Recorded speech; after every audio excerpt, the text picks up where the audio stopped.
మరి అందులో కూడా ఈవేళ ఏదైతే నువ్వు పరామర్శకి వెళ్తూ ఉన్నావు, మరి ఈవేళ నిజంగా పరామర్శకి ఎవరైతే వెళ్తున్నటువంటి కుటుంబం, ఆ వ్యక్తి యొక్క చరిత్ర చూస్తే చాలా ఆశ్చర్యంగా కనిపిస్తున్నటువంటి పరిస్థితి. ఎవరైతే ఆ యొక్క ఆత్మహత్య చేసుకున్నటువంటి వ్యక్తి వైసీపీ ఉప సర్పంచ్ నాగం మల్లేశ్వరరావు. మరి నువ్వు చెప్తూ ఉన్నావు ఈ నాగం మల్లేశ్వరరావు మృతికి కూటమి ప్రభుత్వమే కారణం, పోలీసులు తెలుగుదేశం పార్టీ నాయకులు వేధింపులే కారణం అని మీరు చెప్తూ ఉన్నారు. నిజంగా చూస్తూ ఉంటే అతను గాని, ఆ గ్రామంలో గాని, ఆ పరిసర ప్రాంతాల్లో గాని అందరూ చెప్తూ ఉన్నారు ఎవరైతే నాగం మల్లేశ్వరరావు ఆయనకి బెట్టింగులు పిచ్చి ఉంది, ఆ బెట్టింగుల ద్వారానే లక్షలాది రూపాయలు నష్టపోయినటువంటి పరిస్థితి ఉంది అని చెప్పి. ఇంకా విచిత్రం ఏంటంటే నేను కూడా నాగేశ్వరరావు అంటే ఏదో ఒక నెల రోజుల క్రితమో 15 రోజుల క్రితమో చనిపోయారు అనుకున్నా. కానీ జగన్మోహన్ రెడ్డి గారు ఏదైతే పరామర్శకి వెళ్తున్నారని ఎవరు ఆ వ్యక్తిని పరిశీలిస్తే ఆయన ఈ రోజు కాదు, వారం కాదు, నెల కాదు, సంవత్సరం క్రితం ఆయన చనిపోయినటువంటి పరిస్థితి. అందులో జగన్మోహన్ రెడ్డి గారు చెప్తూ ఉన్నారు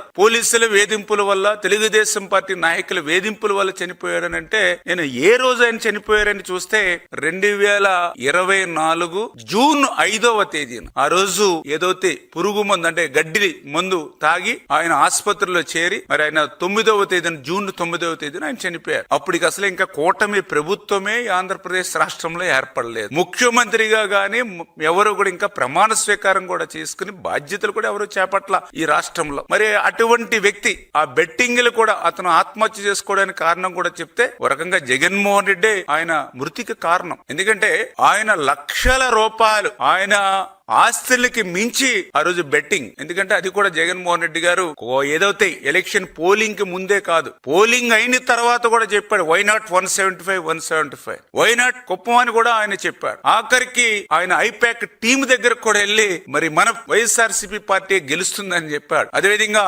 11వ తారీఖున ముహూర్తం పెట్టుకున్నామని మీ సాక్షి ఏదైతే అవినీతి ఛానల్ చెప్పింది. అక్కడ ఋషికొండని బోడిగుండి చేసి అక్కడ ఒక ప్యాలెస్ లో మేము పాలన సాగిస్తున్నామని చెప్పారు. అంటే ఏ రకంగా అయితే నువ్వు నమ్మబలికినటువంటి మాటలు నమ్మి ఆ యొక్క నాగమల్లేశ్వరరావు మరి ఆ లక్షల రూపాయలు బెట్టింగ్ కాసి ఆ బెట్టింగ్ లో ఆయన నష్టపోవడంతో ఆయన గడ్డి మందు తాగి ఆత్మహత్య చేసుకుంటే, అది కూడా ఈ కూటమి ప్రభుత్వం ఏర్పడక ముందే ఆయన ఆత్మహత్య చేసుకుని చనిపోతే అది కూడా ఈ ప్రభుత్వం మీద నెట్టేసి, అది కూడా పరామర్శకి తీరిగ్గా సంవత్సరం దాటిన తర్వాత ఈ రోజు నువ్వు పరామర్శ పేరుతోటి ఈ ఆంధ్రప్రదేశ్ రాష్ట్రంలో అలజడులు సృష్టించాలి, కుట్రలు పన్నాలి అనేటువంటి ఆలోచనతో మరి ఈ రోజు నీ ప్రయత్నం ఏదైతే ఉందో మరి చాలా క్లియర్ గా ప్రజలందరూ కూడా అర్థం చేసుకునేటువంటి పరిస్థితి.